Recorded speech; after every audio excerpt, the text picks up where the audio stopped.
안녕하세요. 2025년 동덕여고 여름방학 전공 캠프에서 유리공예 스테인드 글라스 수업을 진행하게 된 경희대학교 도예학과 류미나입니다. 그럼 오늘 우리 OT 수업 시작해 보도록 하겠습니다. 목차로는 이렇게 5가지가 있는데요. 유리공예와 스테인드 글라스를 먼저 소개해드리고 스테인드 글라스 작업 과정, 그리고 그를 위한 준비물, 그리고 이를 활용한 작업물들 소개를 해드리고 마지막으로 우리 수업 계획에 대해서 이야기하면서 마무리해보도록 하겠습니다. 유리공예와 스테인드 글라스에 대해서 먼저 소개해 드릴 건데요. 유리공예에는 저희가 이번 수업 때 진행하게 될 스테인드 글라스 이외에도 4가지 정도의 기법이 더 있습니다. 첫 번째로 소개해 드릴 것은 블로잉 기법인데요. 블로잉 기법은 아마 여러분들이 가장 익숙하게 많이 보셨을 기법일 것 같습니다. 열을 가한 유리에 바람을 불어 넣음으로써 형태를 만드는 그런 기법입니다. 두 번째 퓨징 기법 같은 경우에는 작은 유리 조각들을 잘라서 이를 겹쳐서 형태를 만들고 이걸 그대로 가마에 넣어서 구워내는 방식으로 작품을 완성하는 그런 기법입니다. 슬럼핑 기법 같은 경우에는 틀 위에다가 유리를 놓거나 틀 안에 유리를 넣은 후에 퓨징 기법과 똑같이 가마에 가열을 하면서 이 유리가 녹아내리는 모양을 만들어내는 그런 기법입니다. 마지막으로는 램프 워킹인데요. 토치와 조그마한 유리 막대를 이용해서 비교적 작은 크기의 공예품들을 만들어내는 그런 유리공예 기법입니다. 앞서 소개해드렸던 이 4가지 기법 같은 경우에는 불을 필수적으로 사용하는 기법이다 보니까 아무래도 학교에서 저희가 직접 체험하기는 조금 어려운 면이 있죠. 그래서 저희는 불을 사용하지 않는 스테인드 글라스를 해보도록 할 겁니다. 다음으로는 저희가 배울 스테인드 글라스에 대해서 간단하게 알아볼 건데요. 스테인드 글라스란 여러 가지 생유리 조각으로 그림이나 무늬를 짜 맞춘 유리판입니다. 그래서 이 스테인드 글라스는 어떻게 작업을 하느냐? 일단 첫 번째로는 디자인을 합니다. 저희가 무슨 작업을 할지를 생각한 후에 이제 작업할 디자인을 구상하는데요. 이 구상한 디자인을 또 실제 크기로 종이에 도안을 옮겨야 합니다. 그 다음으로는 유리 조각을 제작해야 하는데요. 아까 만들었던 밑그림에 맞춰서 유리를 자른 뒤에 그라인더나 이제 줄칼, 줄사포로 옆면을 갈아줍니다. 그 다음으로는 동테이프를 두를 건데요. 옆면을 기준으로 동테이프를 고르게 두른 후에 잘 붙도록 롤러로 마무리해주면 됩니다. 마지막으로는 납땜 단계인데요. 플럭스를 바른 후 접합 부분에 납을 인두로 녹여서 유리 조각을 서로 고정시켜주면서 완성을 할 것입니다. 영상을 보면서 제가 자세한 제작 과정을 알려드리기 전에 어떤 준비물이 있는지부터 살펴보도록 하겠습니다. 이제 다양한 생유리들이 당연히 필요하겠죠. 그 다음으로는 저희가 유리칼을 쓸 건데요. 유리를 자르는 용도로 당연히 쓰는 유리칼이고요. 곡선용과 직선용 2가지가 있습니다. 그래서 여기 머리를 보시면 이게 직선용인지 곡선용인지 알 수가 있어요. 그래서 지금 저희 사진에 나와 있는 것은 직선용이고 학교에는 곡선용도 구비가 되어 있어서 2개 다 용도에 따라서 쓰시면 될 것 같습니다. 그 다음으로는 절단용 플라이어가 필요한데요. 이제 유리 칼로 유리 조각에 흠집을 낸 뒤에 이 플라이어를 사용해서 부숴주는 역할을 하게 됩니다. 그래서 그것은 이따가 제작 과정에서 자세히 또 설명드리도록 할게요. 그 다음으로는 이제 그라인더랑 줄사포가 필요합니다. 아까 말씀드렸다시피 우리가 유리 조각을 자른 후에는 옆면을 갈아줘야 되는데요. 그 과정에서 이제 그라인더가 필수로 필요합니다. 줄사포도 학교에 있을 건데요. 줄사포는 그라인더에 비해서 굉장히 오랜 시간이 걸리기 때문에 아마도 여러분들은 그라인더를 주로 사용하실 겁니다. 그 다음으로는 동테이프랑 롤러가 필요한데요. 아까 말씀드렸듯이 동테이프를 유리 옆면에 둘러야 하고요. 그 다음에 롤러를 이용해서 이 동테이프가 잘 붙을 수 있도록 한 번 더 눌러줘야 합니다. 또 이 동테이프를 자르기 위한 칼이나 가위도 필요하겠죠. 마지막으로는 이제 납땜 과정에서 사용되는 준비물들인데요. 첫 번째로는 이제 인두가 필요하겠죠.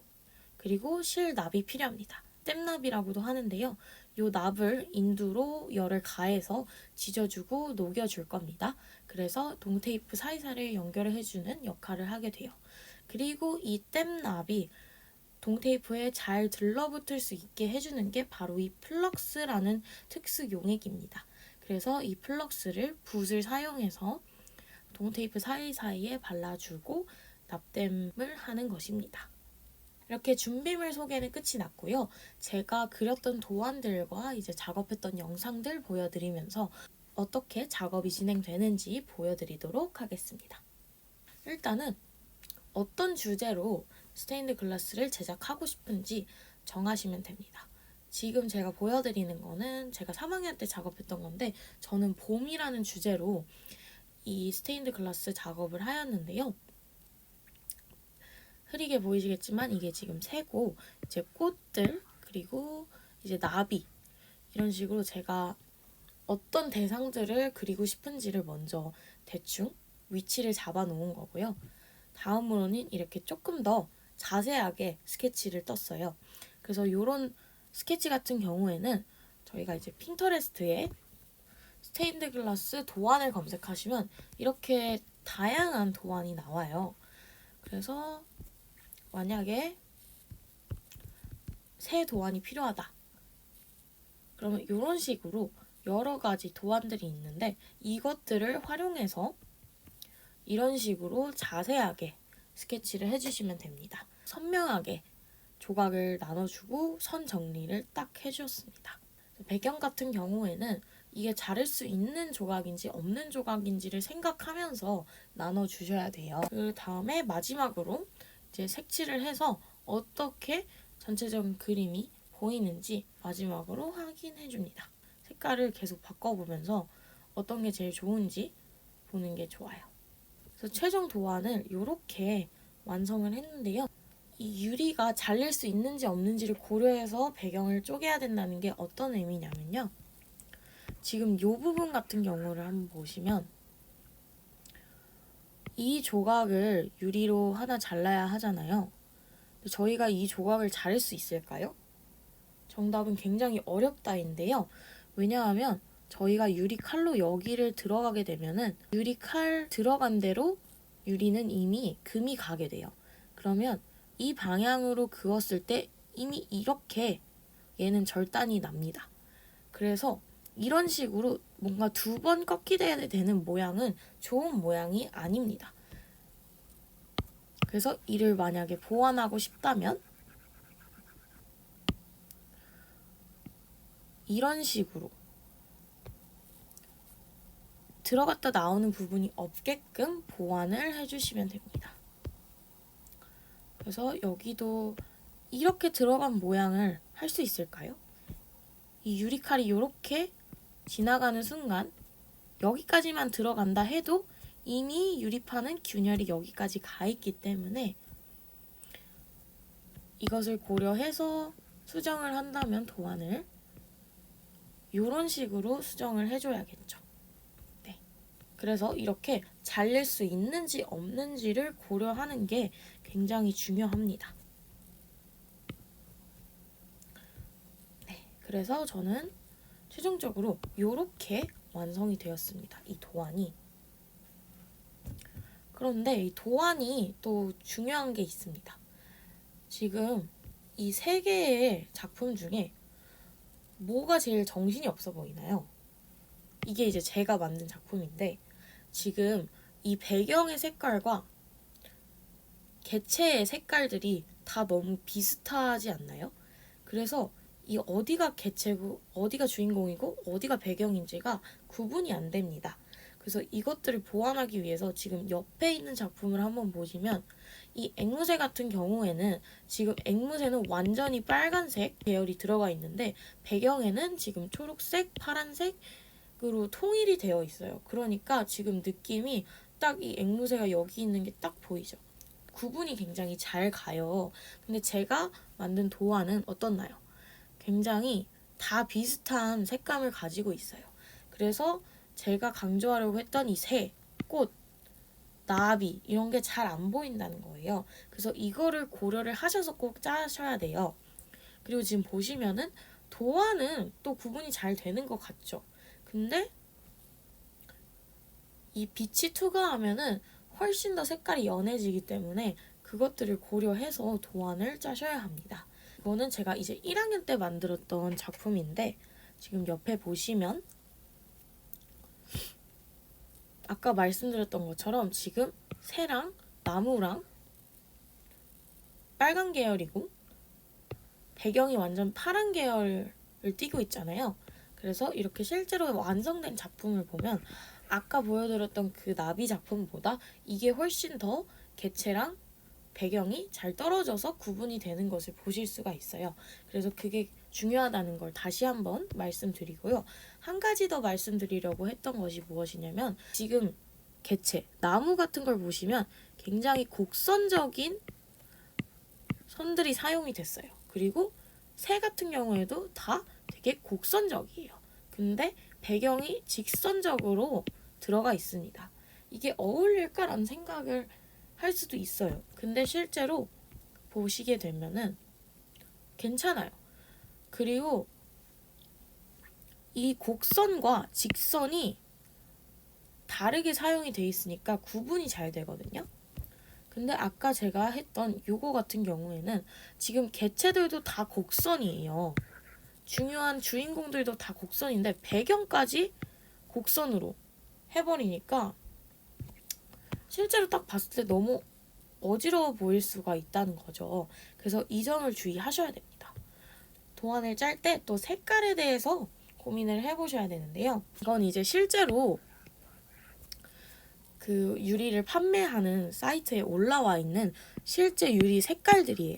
그래서 내가 어떤 색깔을 도안에 쓰고 싶은지가 헷갈린다 하실 때는 이 색깔들을 다시 확인을 하시고 아 이런 색깔이 들어가는구나 라는 거를 보신 다음에 도안을 짜시면 훨씬 더 생각하는 대로 도안이 아마 나오게 될 겁니다.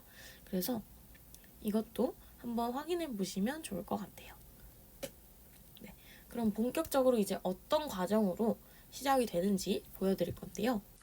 제가 2학년 때 작업했던 도안으로 설명을 드리겠습니다. 이 사진을 이렇게 도안으로 바꿨어요. 그래서 어떻게 하는지 한번 참고해 보시면 좋을 것 같고요. 도안이 저희가 2개가 있으면 좋아요. 그래서 하나는 밑에 이제 대고 나중에 이제 납땜할 때 조각을 맞출 때 이 밑에 도안이 있는 게 굉장히 도움이 되고요. 나머지 도안 1개는 조각조각 자른 다음에 유리에 대고 그릴 때 필요합니다. 유리칼을 이렇게 지나가 주신 후에 지금 영상이 조금 빠른데요. 아까 말씀드렸던 절단용 플라이어로 이 유리의 가운데를 찝어 주실 겁니다. 그러면 이렇게 깨지게 돼요. 한 번 더 보여드리면 칼이 지나간 후에 플라이어로 또 가운데를 이렇게 찝어서 분리시켜주면 됩니다. 다음으로는 그라인더를 사용해 줄 건데요. 옆면을 갈아주시면 됩니다. 옆면을 90도로 잘 깎아주는 게 굉장히 중요합니다. 이게 유리의 옆면이라고 했을 때요. 저희가 이제 간 후에 동테이프를 붙인다고 말씀을 드렸잖아요. 가장 큰 게 동테이프라고 쳤을 때 지금 얘가 유리라고 해봅시다. 그러면 유리는 저희가 3mm짜리 유리를 사용하게 돼요. 그리고 동테이프는 5mm짜리 동테이프를 사용하게 되는데요. 이게 유리의 옆면이라고 하면 유리의 옆면에 동테이프를 붙였을 때 1mm씩 양쪽으로 1mm씩 남겠죠? 2mm 차이가 나니까 이 1mm를 접어서 각각 앞면, 뒷면에 이렇게 붙여주게 됩니다. 근데 만약에 저희가 그라인더로 이걸 갈지 않았어요.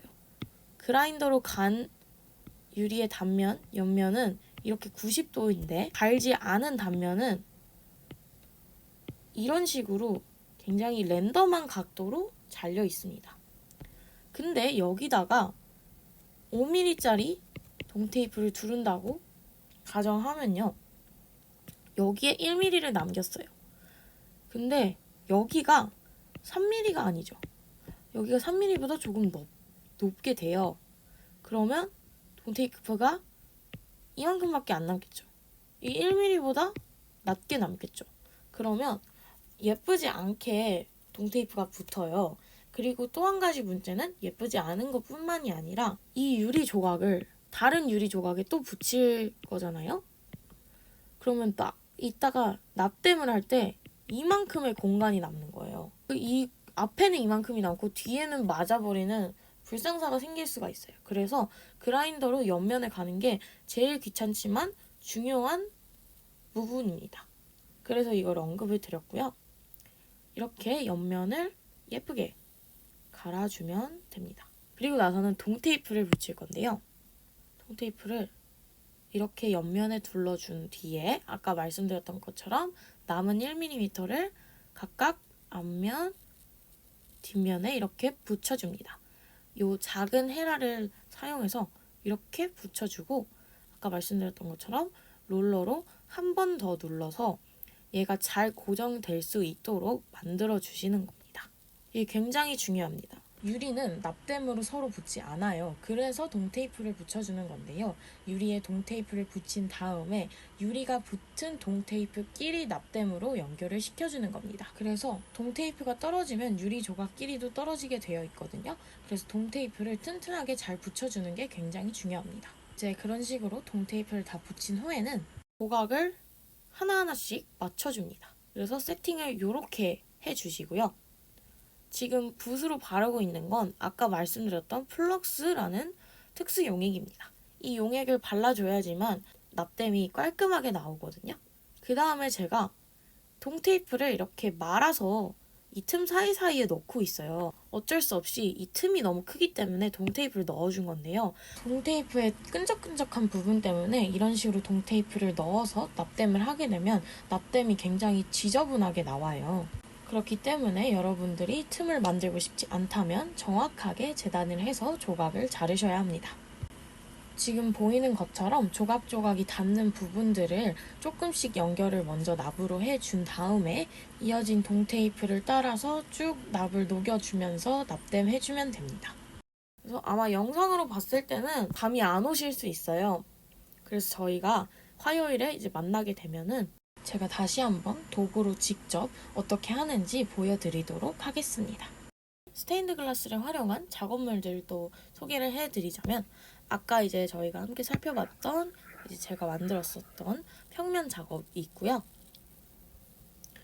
이거는 제가 3학년 때 개인전으로 진행했던 입체 스테인드 글라스 작품이에요. 1학년이나 2학년 친구들은 거의 처음으로 스테인드 글라스를 해보시는 거니까 이렇게 입체적인 건 조금 어려울 수 있는데 이제 3학년 친구들은 이제 3년 동안 유리공예를 해보셨기 때문에 입체적으로 작품을 만드는 것도 추천드려요. 그래서 어떤 거를 하고 싶으신지 좀 생각해 보시면 좋을 것 같아요. 스테인드 글라스가 유리다 보니까 빛을 투과하면 굉장히 예쁘거든요. 그래서 이렇게 뒤에 라이트 박스를 더해서 저는 작품을 완성시켰습니다. 그럼 이제 주로 1, 2학년 친구들은 이제 이렇게 생긴 평면적인 선캐쳐나 조금의 입체 요소를 더한 이러한 선캐쳐를 제작을 하게 될 거예요. 이 외에도 만약 하고 싶다면 저희가 이제 등갓을 만들 수도 있어요.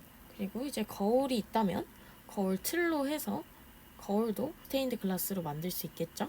그리고 여기 보시면 조그마한 함이나 접시 같은 것도 스테인드 글라스로 만들 수가 있습니다. 그래서 여러분들이 이런 것들을 많이 조사를 하셔서 어떤 걸 만들고 싶은지 정하셨으면 좋겠고요. 그 다음에는 어떤 주제로 만들어야 할지를 정해서 동안 레퍼런스를 한번 찾아보시면 좋을 것 같습니다. 또 저희가 제작 기간이 4일밖에 되지 않다 보니까 그걸 고려해서 정하셔야 합니다. 그래서 마지막으로 수업 계획을 소개해 드리자면 저희가 일단 7월 28일 월요일에는 지금 제가 만든 OT 영상을 보고 계시게 되겠죠. 그래서 이 영상을 다 보고 난 후에 작업하고 싶은 디자인에 대해서 레퍼런스를 조사하시면 됩니다. 아까 보여드렸던 것처럼 핀터레스트에 들어가서 스테인드 글라스 도안을 치신 후에 어떤 도안들이 있는지 한번 살펴보시고 어떤 주제로 무엇을 만들고 싶은지를 생각해 보시면 좋을 것 같아요. 그래서 이런 거를 한번 자료를 몇 개 저장해서 저를 보여주시면 됩니다. 그래서 만약 시간이 된다면 도안까지 한번 제가 알려드렸던 방법으로 그려와 보시면 더 빠르게 진행이 될 것 같고요. 그 다음에 이제 화요일 저희 처음으로 만나게 되는 대면 날에는 각자 가져온 레퍼런스 도안으로 저랑 함께 세부 디자인을 하게 될 겁니다. 그리고 만약에 도안을 그려온 친구들은 이 그려온 도안의 디테일을 제가 함께 봐드리면서 어느 부분은 이런 조각을 만들기 어렵기 때문에 고치면 좋을 것 같아요. 이런 것들을 함께 말씀드리면서 이제 실제 크기의 도안으로 제작을 하게 될 겁니다. 빠르게 완성한 친구들은 도안을 바탕으로 또 이제 유리 자르기를 시작을 하겠죠. 그리고 7월 30일부터 31일 이틀 동안은 이제 화요일에 그렸던 도안을 바탕으로 본격적인 스테인드 글라스 작업에 들어가게 되실 겁니다. 그래서 유리를 자르고 동테이프 두르는 것까지 하시고 만약 시간이 된다면 납땜까지 빠르게 진행이 될 수도 있겠습니다. 8월 1일 금요일 이제 마지막 수업이랑 제가 8월 2일 토요일 오전에도 시간이 비어서 아마 학교에 가게 될 것 같은데요. 그때는 여러분들 작업 마무리하는 거랑 만약에 설치를 하게 된다면 설치까지 이날 하는 게 이제 목표입니다. 이렇게 개인 작업을 마무리하고 나서도 만약에 시간이 난다면 이제 자투리 유리랑 전자레인지용 유리 가마를 이용해서 퓨징 기법도 체험할 수 있도록 준비를 해보도록 하겠습니다. 그럼 저희 각자 도안 레퍼런스 혹은 도안 들고 화요일에 대면 수업 하도록 하겠습니다. 화요일에 만나요. 감사합니다.